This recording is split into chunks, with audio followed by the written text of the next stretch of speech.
자, 들어가겠습니다. 저당 상환 방법으로 가죠. 가장 유력해요, 여기가. 저당 상환하는 방법이 같아요, 달라요? 다르죠. 개인마다 다르겠죠, 그죠? 여기가 이제 가장 출제 빈도가 높다. 계산 문제까지 나오거든요. 자, 들어갈게요.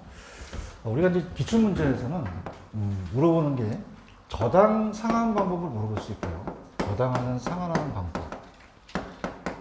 그 다음에 대출 상환 방식이다. 이렇게 나올 수가 있거든요. 대출 상환 방식. 그럼 거치 기간이 끝나고 상환하는 방법이 다 똑같아요? 달라요? 다르죠. 근데 조건이 똑같다. 그래서 만약에 융자액이 1,000만 원이다. 라고 이제 보고요. 융자 기간이 만약에 10년이다.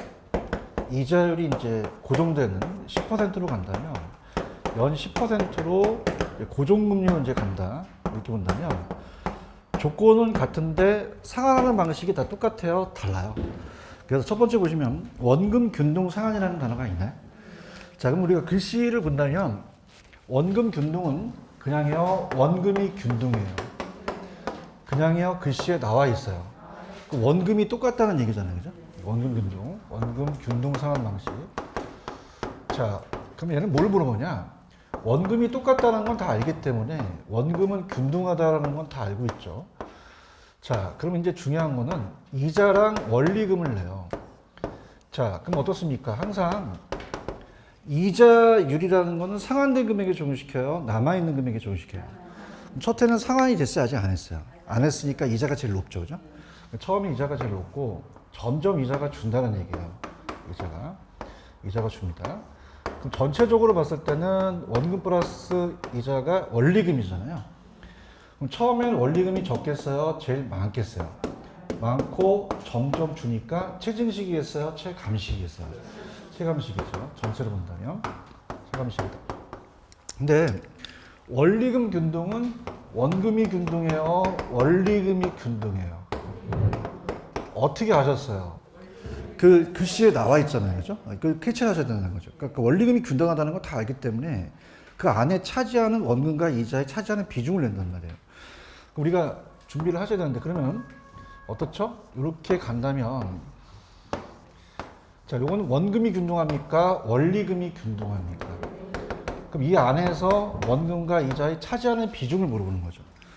그럼 얘나 상환이 되니까 남아있는 금액은 적어지겠죠. 그럼 처음엔 그냥요 이자가 많아요. 점점 이자가 줄죠. 그럼 이자는 갈수록 늘어난다, 줄어든다. 원금은요 늘어나는 거죠. 이걸 물어본단 말이에요, 그죠? 원금은 늘어난다. 원금은 계속 증가한다. 이걸 물어보고요. 특히 아까 원리금 균등 상환액을 구할 때 융자액에다가 곱하는 화폐 시간가치계수가 융자에다가 무슨 상수를 곱해요? 상수가 저당수밖에 더 있어요. 그죠? 그리고 얘네들 뭘 물어보냐? 이 저당상수는 원금 균등을 계산할 때 쓸까요? 원리금 균등 상환할 때 쓸까요? 원금 균등할 때는 안 쓴다는 얘기예요. 아시겠습니까? 이건 이제 됩니다. 그건 우리가 일단 이제 계산 문제가 나올 수 있어서 두 가지를 비교하는데, 자, 전체 융자금이 1,000만 원이잖아요. 그걸 융자 기간 나누게 되죠. 10년 나누게 되면 원금은 100만 원씩이죠. 만약에 12개월이다 그러면 그냥 해야 돼요. 12로 나누셔야 돼요. 나눠야 되죠. 그러면 어떻게 돼요? 1,000만 원에 10년이니까 100만 원씩 상환한다는 건 아시겠죠? 그죠? 그래서 얘가 계산 문제가 나옵니다. 그럼 100만 원에서 원금을 냈어요. 그럼 처음엔 첫 번째 상환이 됐어요? 아직은 안 됐어요. 그럼 처음부터 이자가 세겠죠. 1,000만 원에 10%가 시작되니까. 그래서 원리금이 처음엔 적다, 제일 많다. 점점 줄다는 거예요. 그럼 이자가 100만 원이니까 200만 원이 되는 건 이해 가시겠습니까? 그럼 두 번째는 어떻게 되겠어요? 점점 상환되는 금액이 적어지잖아요. 이자도 준다는 얘기죠. 그럼 이제 두 번째에서는 어떻게 될까? 자, 두 번째에서는 100만 원이 상환됐죠? 그러면 100만 원이 상환됐으니까 1000에서 100만 빼면 900이잖아요. 10%니까 90만 원이 되겠죠. 여기까지 가시겠습니까? 그럼 놀라운 사실은 생각해 보세요. 그냥입니까? 100만 원씩 상환됩니까? 그럼 10만 원씩 떨어지겠죠. 그죠? 그래서 이제 두 번째는 이제 200이 상환됐으니까 800이 나오니까 80만 원이 되겠죠.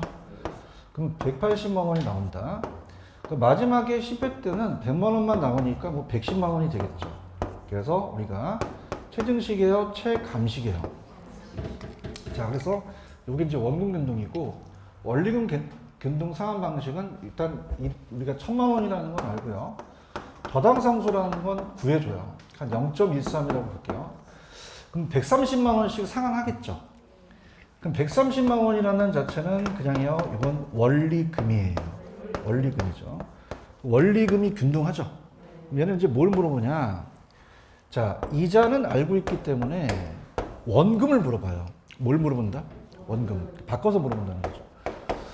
자, 그러면은 이자는 첫 해는 상환이 됐어요? 안 됐어요? 그럼 첫 해는 100만 원이 똑같죠? 이자가 똑같죠? 100만 원을 빼게 되면은 얘가 자, 어떻습니까? 30만 원이 되겠죠? 자, 그러면은 자, 얘랑 계산 방식은 자, 따라합니다. 바꿔서 물어본다. 자, 따라하세요. 원금 균등은 원리금을 물어본다. 나중에 원리금을 물어보는 게 키포인트예요. 이해해야 되는데. 그럼 원리금 균등 상환 방식은 누굴 물어보겠어요? 원금을 물어보겠죠. 그렇죠? 그 원리금 상환 방식은 나중에 알고 싶은 게 뭐죠? 원금을 알고 싶다는 거죠. 이해 갔나? 그럼 원리금에다가 뭘 빼야? 이자를 빼야 원금이라는 게 나오겠죠? 근데 두 번째서부터 얘가 좀 어려울 수 있어요. 원금이 균등하지 않으니까. 편법이 있는데 나중에 하고. 두 번째는 자, 1000만 원에서 30만 원에 상환됐으니까 얼마가 남겠어요? 970이죠. 같이 가셔야 돼요. 나만 하면 안 돼. 970만 원이죠? 10%는요? 97만 원이 되겠죠. 그죠? 그럼 130만 원에서 97만 원 빼면 얼마예요? 제가 할게요. 34만 원. 이자는 줄죠? 만원이 생겼다는 거죠. 근데 원금은 늘어난다는 것만 확인하시면 되죠. 아시겠습니까? 따라서 야매가 있다. 그럼 나중에 할게요. 지금 하면 큰일 납니다. 그래서 다 쓰러져요, 야매. 그래서 이렇게 하면은 그냥 얘기해 보세요. 그냥요, 이자는 점점 줄어들어요.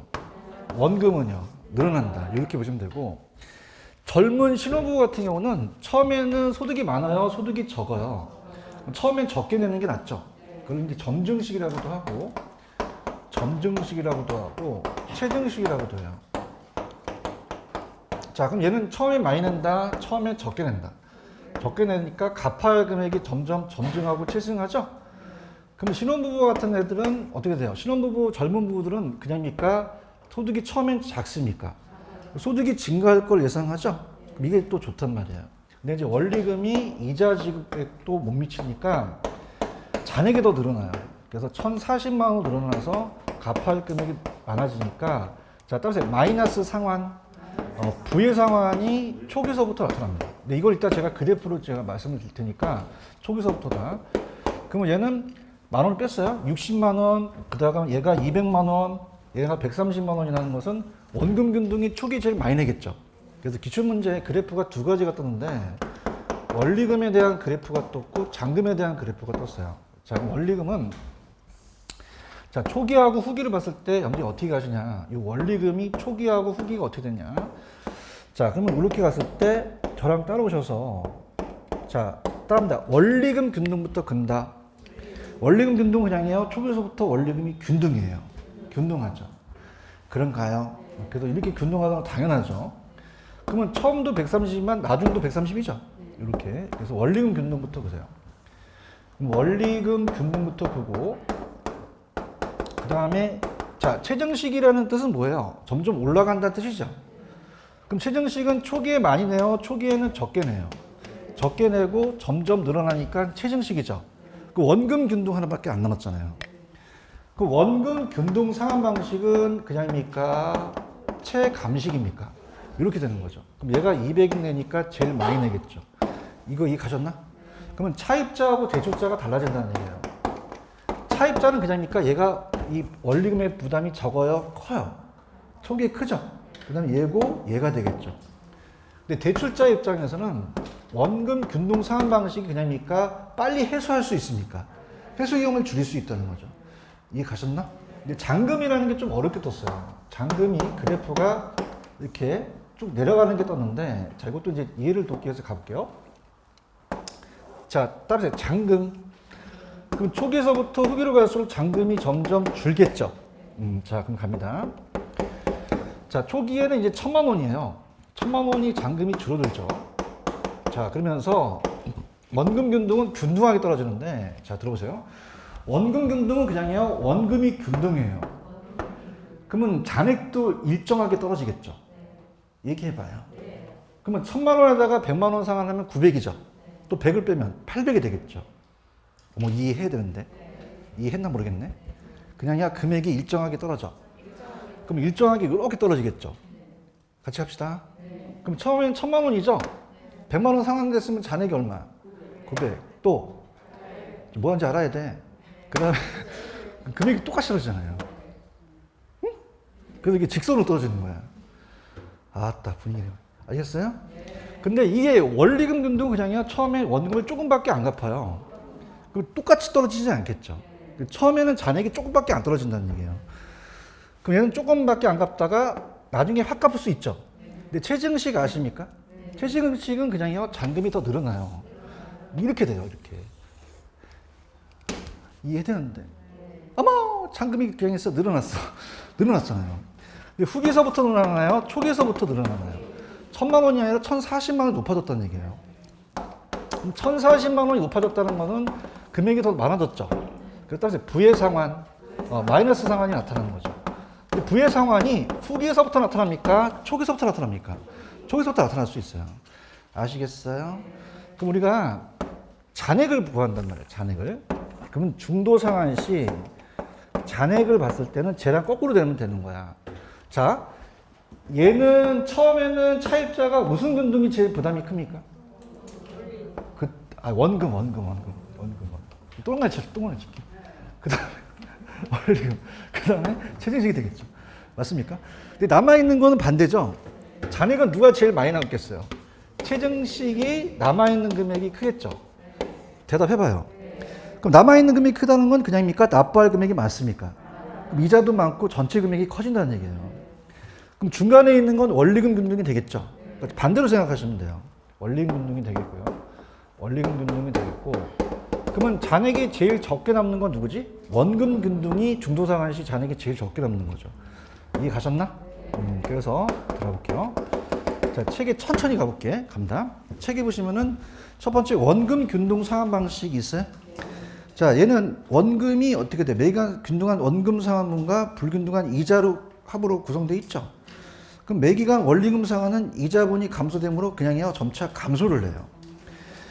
매기간 원금 상환액은 1,000만 원에서 아까 기간 10년을 나왔더니 100만 원이 나왔죠. 그 다음에 초기 상환액이 작아요, 커요? 제일 크죠. 원금이 원리금보다 크고, 차입자의 총 납부액의 크기는 따라서 잔금과 같다. 그러면 잔금이 더 많이 남아있는 게 어떻습니까? 원리금이 더 많이 남잖아요. 원금이 원리금보다는 작게 남죠. 그럼 총 납부액 크기도 작겠죠. 맞습니까? 최증식이에요? 최감식이에요? 최감식. 오른쪽 원리금 균등 상환 방식이 있어요? 자, 얘는 원리금 균등 상환 방식은 그냥입니까? 매기간 상환금은 불균등한 원금이죠? 불균등한 이자라는 건 똑같아요. 얘네들이 달라요. 원리금만 일정하겠죠. 그렇죠? 그럼 매기간 원리금 상환액을 대출원금 구할 때 무슨 상수? 그럼 저당상수는 원금 균등 상환 때 써요? 원리금 균등 상환 때 써요? 그 다음에 4번, 칠판. 아까 그냥요, 이자는 점점 줄었어요. 원금이 점점 늘어났죠? 초기에는 원금 상환보다는 이자 상환이 많다는 얘기예요. 후기로 갈수록 원금 상환이 많아지는 거죠. 융자 만기일에 원금이 완전히 변제한다는 가정하고, 가장 장기로 가니까 또 보편적으로 간다. 그 다음에 매기간 상환액이 확정되어 있어서 차입자 이해가 쉽고 장기적인 계획을 세울 수 있죠. 근데 이제 밑에 보시면 최증식이라는 단어가 있나? 최증식은 초기 상환액이 많다, 적다. 기간이 지날수록 상환액이 증가하죠. 그래서 아까 제가 초기에 봐봐, 이거 봐. 초기에 많았지, 잔액이 많지. 그럼 초기에서부터 무슨 상환이 발생돼요? 그러면 잔액이 더 많아진다는 거죠. 이해 가셨죠? 그 다음에 미래에 안정된 소득을 얻을 수 있는 늙은 층이 좋아요? 젊은 층이 좋아요? 젊은 층이 유리하다는 거죠. 늙어야 돼? 젊어야 돼? 젊어야 돼요. 그 다음에 기출에서 뭐가 나왔었냐면, 이따 제가 봤을 때, 주택 보유 예정 기간이 짧을수록 좋아요. 길어야 된다, 짧아야 된다. 너무 길면은 채무 불이행 가능성이 커지죠. 그래서 주택 보유 예정 기간이 길어야 돼, 짧아야 돼. 이따 보여드리고요. 그 다음에 얘는 대출자 입장에서 대출금 회수가 좀 늦죠. 채무 불이행 가능성이 높겠죠. 그래서 대출자가 감소하는 위험이 크기 때문에 이자도 높겠죠. 오늘 프린트 4번 문제를 한번 풀어보세요. 스타트.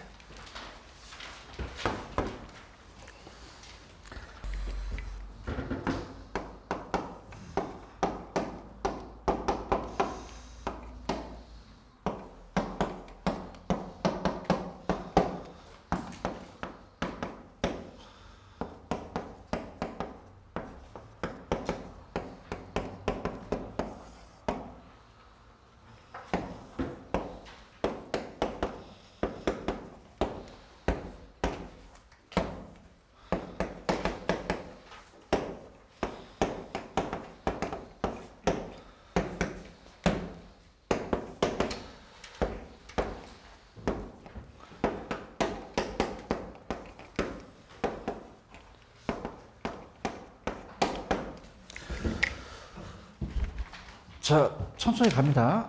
4번 주택저당 대출에 대해 있어서 저당 상환 방법이 옳은 것은 1번 틀렸죠? 자, 1번 너무 쉽잖아요. 원리금이 일정하잖아요, 앞에 거는. 그럼 뭐예요? 원금이 일정한 게 원금이겠죠. 그런가요? 자, 2번 칠판.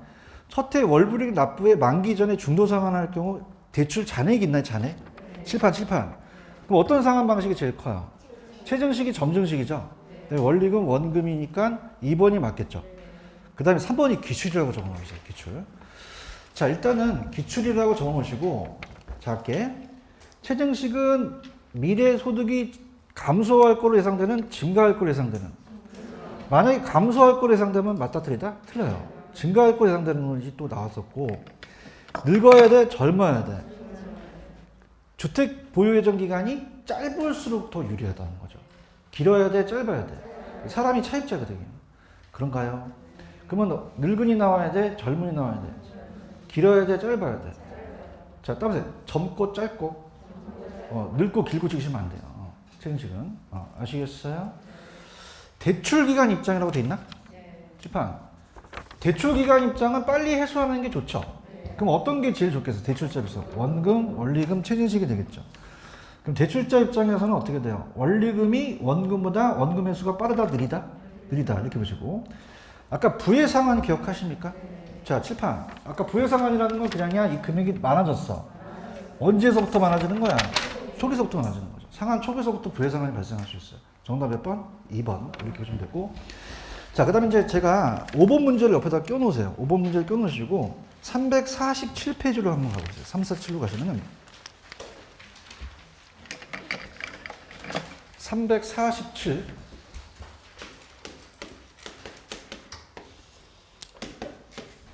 가셨어요? 저당 시장의 구조라는 단어가 있어요.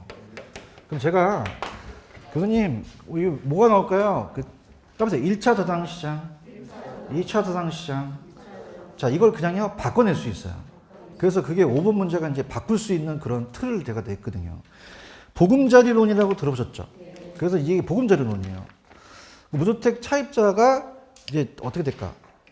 자, 은행에다가 대출을 받게 되면 저당 채권이라는 단어가 있나요? 그럼 따보세요. 주택 저당 채권.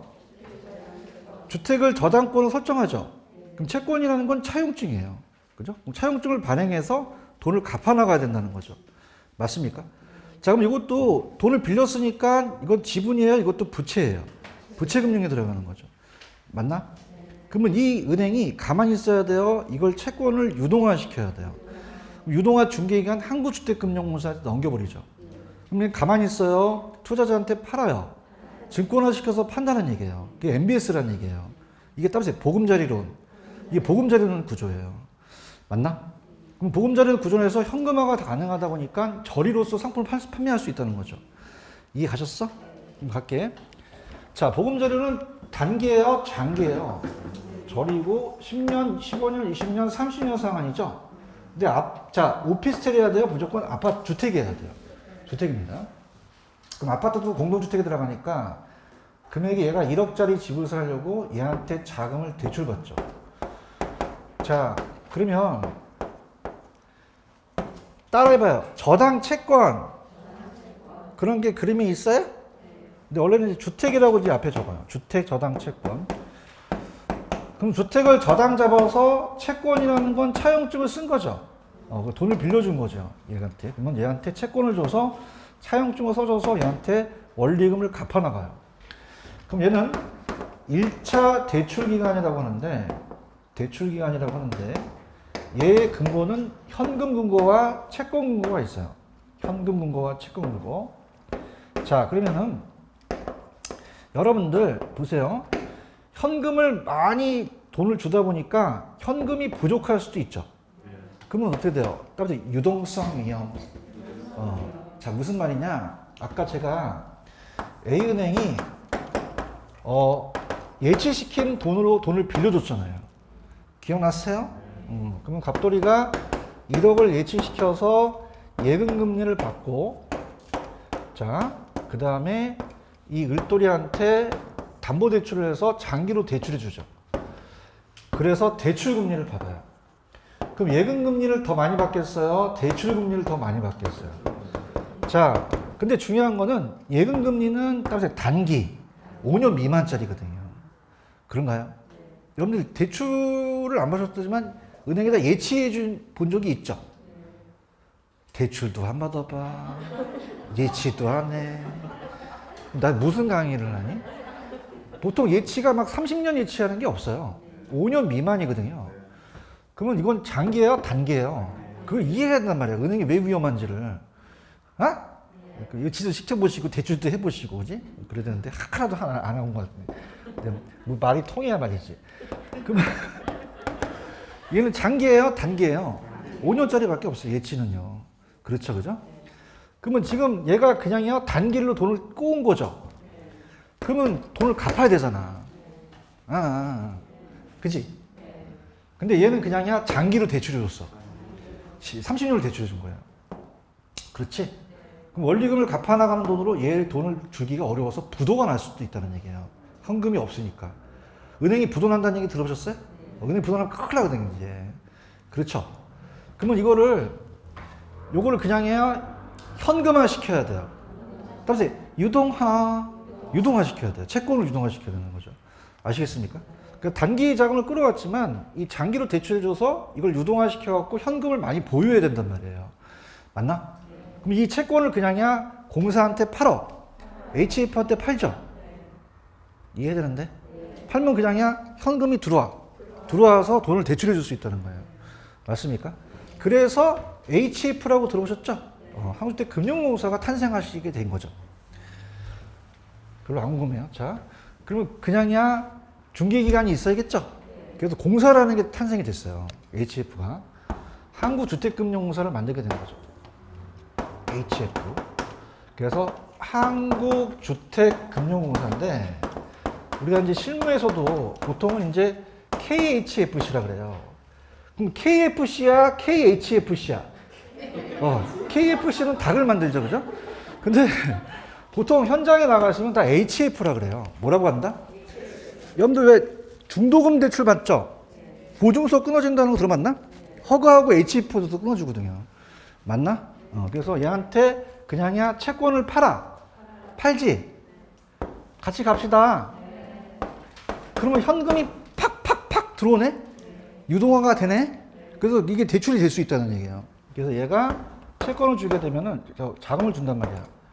그러면 그냥야 현금이 늘어나. 그래서 유동성이 증가한다. 이라는 표현을 써요. 그죠? 유동성이. 예전에 OX 문제 풀어봤죠? OX 문제 모아놓고 계셔요?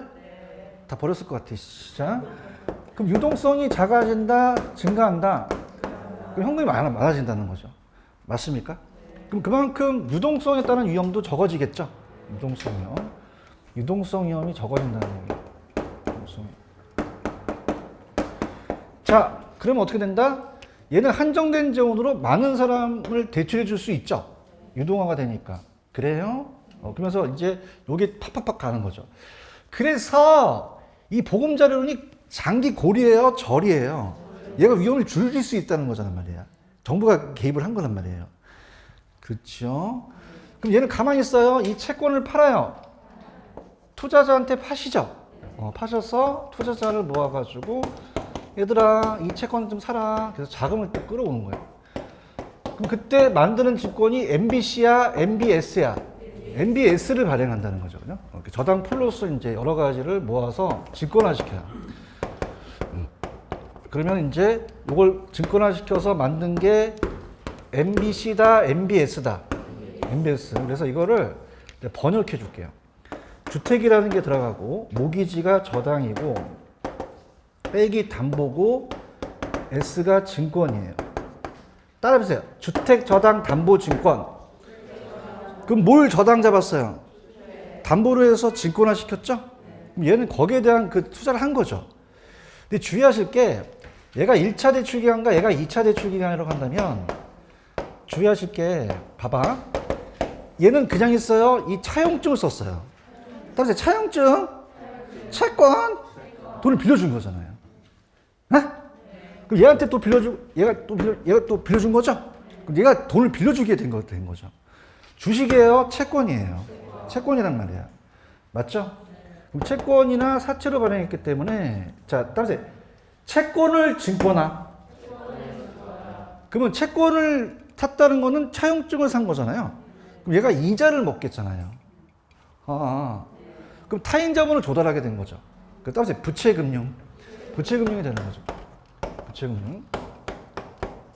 그러면은 얘는 배당을 먹겠어요? 이자를 먹겠어요? 만기 구조가 있겠죠. 그죠? 맞습니까? 그래서 얘가 저당 수익률이라는 게 있다는 거죠. 이 저당 수익률이 MBS에 대한 수익률이에요. MBS 수익률. 근데 여쭤보는 게 저한테 투자를 많이 하시면 저한테 물어보는 게 자, MBS에 대한 수익률은 그냥 주식이에요. 이건 하나의 채권이에요. 이자를 받는 거잖아요. 그냥요, 만기가 있어요. 그럼 이자를 확실하게 받죠. 근데 수익률은 낮을 수도 있다는 거죠. 맞습니까?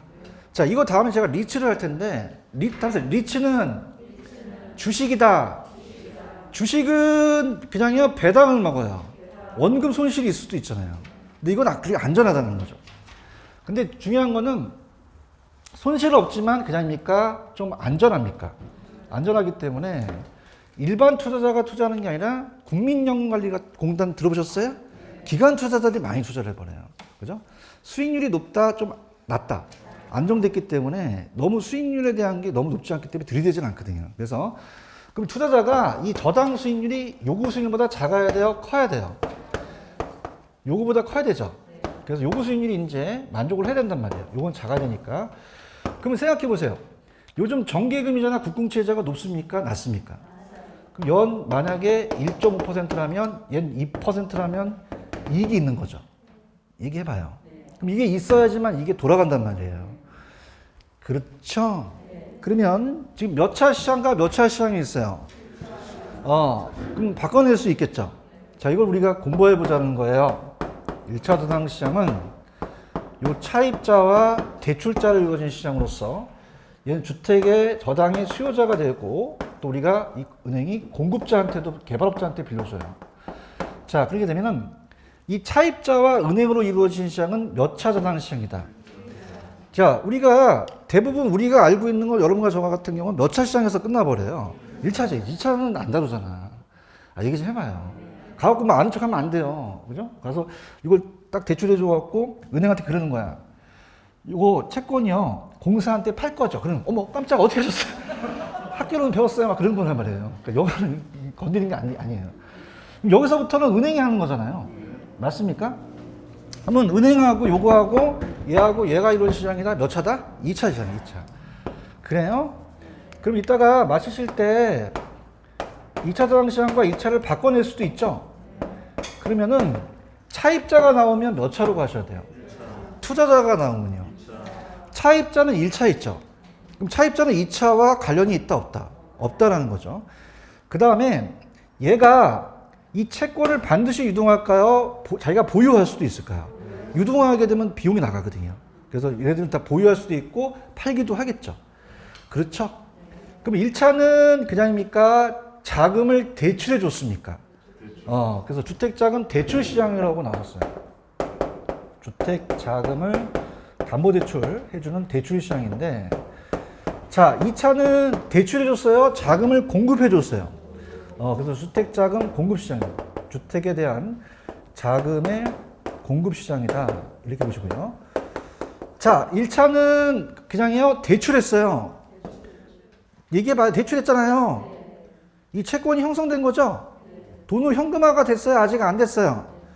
유도가 된 건 2차에서 역할을 하겠죠? 이렇게 잡으시면 되고, 얘가 아까 한정된 제어로 많은 사람한테 또 대출해 줄 수 있고, 그럼 금리가 1차 금리가 대출 금리라면, 자, 생각해 보세요.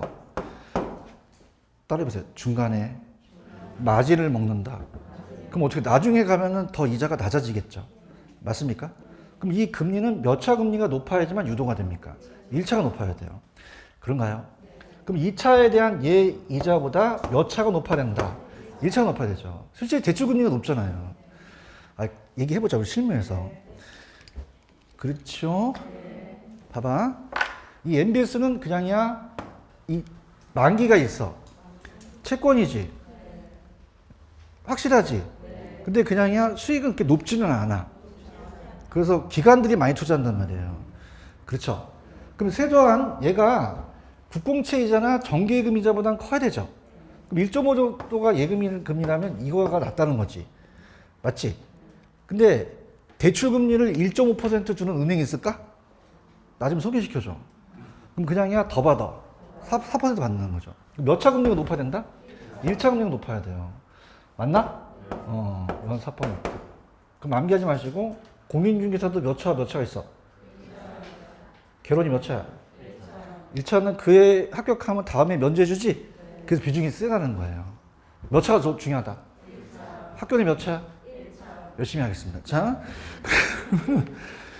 펜 들어봐요. 346페이지 가시면 저당 채권 유동화에 의의 있나요? 자, 할게. 펜 들어봐. 자, 2번 주택 채권을 그냥 했어요? 증권화 시켰어요? 그러면 투자 상품으로서 다른 자본시장에서 유통되는 거죠? 자, 아까 몇 차가 있다고요?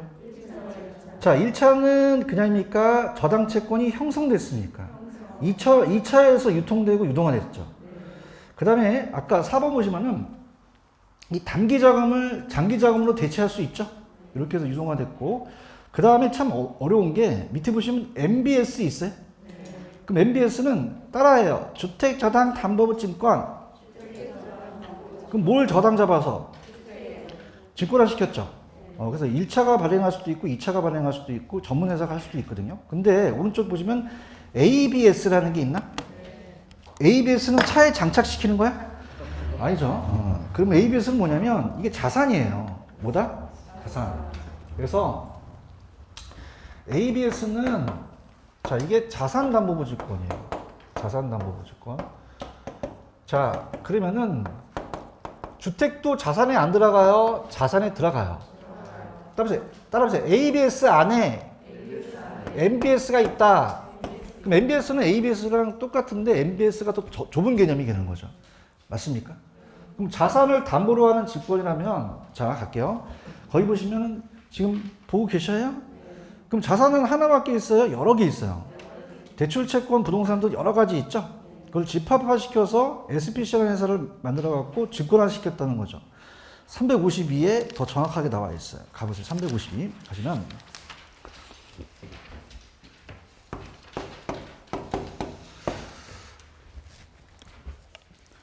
어머! 거기 3번에 ABS 또 나와? 찾았어? 그냥이야 자산을 담보로 갔어. 그럼 자산은 그냥이야 굉장히 많아. 나 352페이지 하고 있는데 찾았나? 그러면 부동산도 자산이잖아요. 학자금 대출채권, 자동차 대출채권, 주택저당채권이 MBS거든요. 매출채권. 자, 그럼 얘네들은 어떻게 돼요? 유동성이 낮다는 건 현금화가 잘 안 되죠. 그걸 근거로 해서 발행하는 증권은 그냥이야 ABS야. 그럼 ABS는 그냥이야 넓은 개념이야. MBS는 주택이잖아요. MBS는 그냥 주택저당채권이면 학자금 대출증권이라는 게 있고요. 학자금 대출채권으로 오토론 증권은 이제 자동차 대출채권 같은 거. CMBS에다 좀 밑줄 쳐보세요. CMBS라는 게 있나요? 자, 이건 따보세요. 상업용. 커머셜이 상업용이거든요. 상업용 건물 같은데 저당 대출권을 또 각종 자산을 또 기초로 해서 ABS를 발행하죠. 그럼 여쭤볼게요. MBS하고 ABS는 어떤 게 넓은 개념이죠? MBS가 그 안에 있다는 얘기예요. 구조가 동일하다는 얘기죠. 아시겠죠? 그래서 우리나라는 자산 유동화에 관한 법률이라는 단어가 나와 있나요? 특별법을 적용해서 SPC라는 회사를 만들어서 또 유동화 주권을 ABS를 또 발행하기도 해요. 여기까지 이해 가셨죠? 자, 가셨고요. 자, 그 다음에 이제 페이지 347페이지로 가셔서 347페이지 가시면 몇 차와 몇 차 시장이 있어요. 그럼 1차와 2차를 바꿔낼 수도 있죠. 그러면 1차 갈게. 1차는 1번 저당 대부를 원하는 수요자가 차입자죠. 그럼 저당 대부를 원하는 수요자가 나왔다? 그럼 이건 2차예요? 1차예요? 저당 대부를 제공한 금융회로부터 구성된 거죠. 1차 저당 시장은 저당 채권이 유통됐습니까? 유동화됐습니까? 채권이 형성됐습니까? 형성됐고, 자, 이 채권을 반드시 유동하여 자기가 보유할 수도 있어요. 자금이 부족할 때 팔기도 하죠. 유동성 합하고요. 2차 갑니다. 2차는 동그라미 1번. 차입자가 나와줘야 돼요? 투자자가 나와줘야 돼요? 저당 대출 기간과 저당 채권에 투자자 있어요? 투자자 나오면 몇 차? 2차. 자, 여기는 그냥이야 저당을 사고 팔죠. 저당 채권이 유통되고 유동화되는 시장은 2차에서 한다는 거죠. 1차는 2차에 저당을 팔아서 필요한 자금을 조달하고 2차 저당 시장은 차입자와는 아무런 직접 관계가 있다 없다? 없죠. 그럼 마찬가지로 2차에 나와 있는 이 대출 기간도 1차처럼 이 채권을 반드시 유동합니까? 자기가 보유할 수도 있습니까? 매각할 수도 있다는 거죠.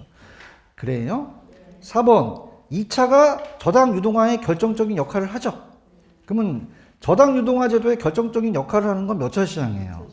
왜? 채권이 유동화되니까. 그런가요? 그다음 유동화 중개기간은 아까 HF에서 한다 했죠. 그래서 2차 대출 기간이 이제 보통 우리는 한국대금융공사에 공신력이 또 높아지겠고요. 넘겨보세요.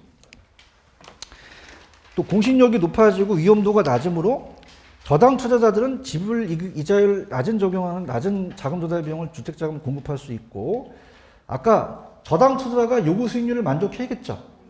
그 얘기고, 그 다음에 결국 저당 채권 유동화되는 시장이 유동화 중개기간이 결정적인 역할을 하겠죠. 자, 우리나라는 어디서 한다 그랬어요? 따라서 한국주택금융공사. 그럼 법위에 근거가 되겠죠? 그 다음 유동화 중개회사 하며 실제 회사에 현재 유동화 중개기관의 역할을 하고 있다는 거죠. 근데 아까 ABS 기억나시죠? 얘네들은 이제 자산 유동화에 관한 법률의 SPC 서류상 목적 해석을 할 수 있는데, 우리나라는 이제 1차에서도 발행할 수 있고, 공사, 2차, 또 전문회사가 할 수도 있어요. 그래서 맨 밑에 가시면 저당담보증권의 개념이라는 단어가 나와 있나요? 그래서 저당대출기간, 저당회사, 기간 투자자들, 자기네 설정하고 사들인 저당을 담보로 해서 MBS라고 하죠. 자, 아까 발행기간 있나요? 발행기간은 그냥요, 1차에서 발행할 수도 있어요. 1차에서 직접 발행할 수도 있다고 얘기했죠. 그래서 SPC를 설립하거나 이 전문회사가 또 발행할 수도 있다. 그러면 MBS를 발행하는 건 2차다, 1차에도 할 수 있다. 전문회사도 할 수 있죠. 이렇게 보시고요. 발행 형태는 이제 무기명은 아무것도 안 넣고 등록은 등록하고 장부는 이제 장부기입인데, 요즘은 여러분들 증권이나 이거 할 때 거의 다 컴퓨터로 하죠. 그러니까 장부기입으로 한다는 거고, 4번은 쓸데없고, 밑에 가시면 저당담보증권의 종류라는 단어가 나와 있나? 찾았습니까? 그래서 밑에 가시면 1번에 MPTS라는 게 있죠. 여기로 누굴 들어갈 거예요. 들어가기 전에 5번 문제를 한번 풀어보세요. 스타트. 자, 다음 저당시장 구조에 대한 설명을 가져오는 거 힌트를 드려볼게. 1번에 보시면 투자자가 나왔죠. 몇 차가 튀어나와야 돼요. 그걸 노린 거죠. 그런가요? 2번을 보시면 저당 대부를 원하는 수요자라는 단어가 있나? 이게 차입자란 말이에요. 그럼 몇 차다? 무슨 얘기인지 아시겠어? 그걸 바꿔낸 거예요. 이해갔나? 그래서 1번 투자자가 나오면 2차가 되죠. 저당 대출 기간과 다른 기간 사이에 서당을 사고 팔면 2차가 되겠지. 그렇지요? 자, 2번은 투자자가 나왔어요. 저당 대부를 원하는 수요자 차입자가 나왔어요. 차입자가 나오면 1차. 저당 대부를 제공하는 금융회로부터 이루어졌죠. 3번이 정답일까요? 1차 대출 기관들은 2차 저당시장에 그들이 설정한 저당을 팔고 필요한 자금을 조달했죠. 그 다음에 4번이 아까 제가 1차가 높아야 된다 그랬잖아요. 자, 따라서 모 저당 1차, 1차, 2차. 그래서 이 모조당이라는 자체는 이 모태가 되는 저당이 얘 저당이라는 얘기죠. 모조당. 그래서 이 모조당 하면은 몇 차에 대한 저당이다? 1차. 모태가 된다는 건 어떻게 돼요? 업무스를 써서 이 저당을 가지고 사고판 거잖아요. 그래서 지금 여러분들 2차 저당 시행의 수익률은 2차라는 걸 알고 계시겠죠? 근데 모조당이 제가 몇 차라고요? 1차. 모태가 되는 그 저당이 1차라는 거지. 그럼 거꾸로 2차 수익률이 1차보다 어떻게? 낮을 때 저당의 유동화가 활성화되는 거지. 그런가요? 차입자는 몇 차에 있어요? 그럼 2차 저당 시장은 저당대로 원하는 차입자와는 아무런 밀접한 관계가 없겠죠. 있다 없다? 없다. 그럼 제가 도와드릴게. 5번. 1번에 1차야 2차야? 2번엔 2차야 1차야? 4번 높을 때 낮을 때? 5번 관계가 있다 없다? 없다는 거죠. 직접적인. 여기까지 가셨죠? 그래서 이제 오늘 처음 하는데 349페이지로 가보세요. 가시게 되면은